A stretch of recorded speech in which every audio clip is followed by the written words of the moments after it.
புலம்புனா காசு. டேய், மக்களை புலம்ப விட்டீங்கடா.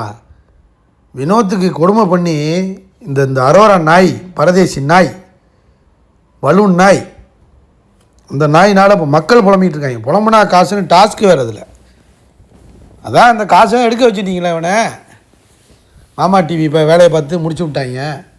ஏண்டா ஒருத்தன் கீழே இருக்கவன் மேலே வரவே கூடாதுடா, அவன் காசு எடுக்கக்கூடாதுடா,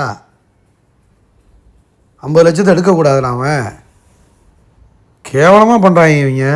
ஒரு மாமா டிவி, விஜய் டிவிலாம் பார்க்காதீங்க. நம்ம இந்த நாடகம் பார்க்குற ஒரு தருதலைங்க இருக்க வரைக்கும் ஒரு கூட்டம் இருக்குது பாருங்கள், நாடகமாக பார்ப்பாளுங்க ஒரு கூட்டம்.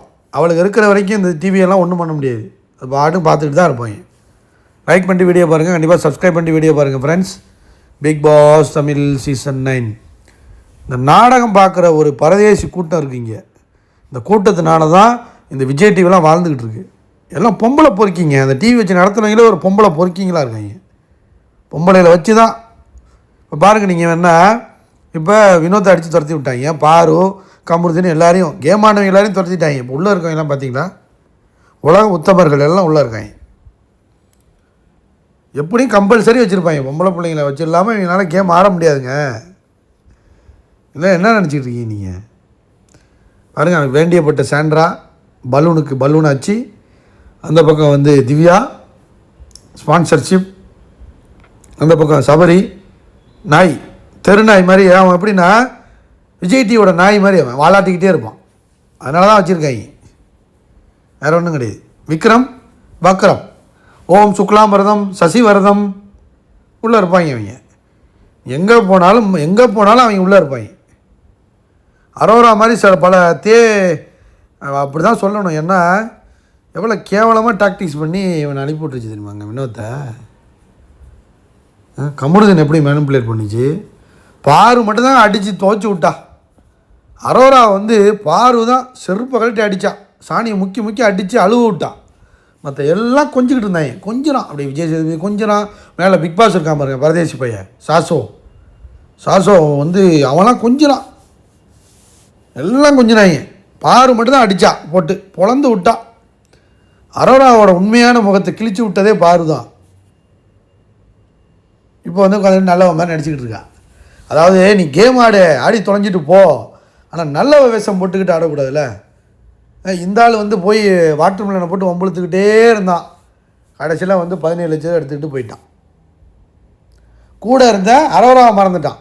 அரோரா தெரியல. கடைசியில் யாருக்கு பேர் கெட்டு போச்சு? யார் கெட்டு போச்சு? முடிஞ்சா கதை முடிச்சிட்டாங்க கதையை.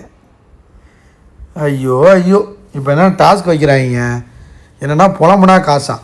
போய் வந்து ஆக்டிவிட்டி ஏரியாவில் வந்து ஒரு 3 கவுண்டர் மாதிரி இருக்குது. அந்த கவுண்டருக்குள்ளே உள்ள ஆள் உட்காந்துருக்காங்க. ஸோ நீங்கள் வந்து என்ன பண்ணணும்னா போய் உண்மையாக புலம்பணும். ஒரு ஆளாக விடுறாங்க. 6 பேரையும் வந்து ஒரு ஆளாக போகிறாங்க. இது வந்து என்னென்னா மணி பாக்ஸுக்கான டாஸ்க்கு. மணியில் வந்து ஒரு 5 லட்ச ரூபா ஏற்றுறதுக்கான டாஸ்க் இது. போயிட்டு நம்ம புலம்ப ஆரம்பிக்கணும். அது உண்மையாக புலம்பணும். என்ன நல்லா தோணுதோ அதெல்லாம் புலம்பிகிட்டு இருக்க வேண்டியதான். உங்கள் மனசில் என்ன தோணுதோ அதை புலம்பிகிட்டு இருக்க வேண்டியதான். அதிகமாக புலம்பி நல்லா புலம்பி உண்மையாக புலம்பணும்னா காசு கொடுப்பாங்க. இல்லை புலம்பாமல் அப்படியே நின்றுக்கிட்டு என்ன பேசுகிறதுன்னு தெரியாமல் நடிச்சுக்கிட்டு அப்படி நின்றுட்டு இருந்தீங்கன்னா பாவக்காய் ஜூஸை கொடுத்துருவாங்க. ஜூஸை குடிச்சிட்டு தான் போகணும். அதில் பார்த்தீங்கன்னா சாண்ட்ராவுக்கு வந்து புலம்பவும் தெரியாது, ஒன்றும் பண்ண தெரியாது, அது ஜூஸ் குடிக்குது. விக்ரமுக்கும் புலம்ப சொல்ல ஜூஸ் குடிக்குது. ஆனால் மனுஷன் அந்த இடத்துலையும் பயங்கரமாக புலம்பியிருக்காயா வினோத்து. அதெல்லாம் புலம்பி காய்ச்செல்லாம் வாங்கிட்டு வந்து அவனை அனுப்பி விட்டாங்க. சபரி அவனும் புலம்பிகிட்டு இருந்தான். எல்லாருமே போய் புலம்பிகிட்டு இருந்தாங்க. கடைசியில் பார்த்தீங்கன்னா 5 லட்ச ரூபா ஏறி இருக்கும் போல். கடைசியில் வந்து வினோத் எடுத்துகிட்டு போன காசு பார்த்தீங்கன்னா 18,18,500. ஸோ நல்ல காசு தாங்க. அப்புறம் சம்பளம் ஒரு 20 லட்சம் வந்திருக்கும். 5 லட்சம் 20 லட்சம் எப்படி பார்த்தாலுமே 40 லட்சத்துக்கு மேலே எடுத்திருக்காரு.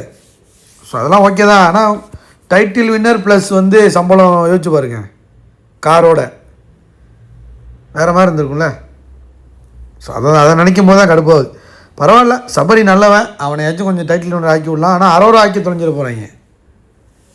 அரோரா ஆக்கி அவளை வந்து ஒரு காம்பேரிங் மாதிரி ஆக்கி ஒரு விஜேவாக ஒரு மாற்றுறதுக்கு பார்க்குறாங்க.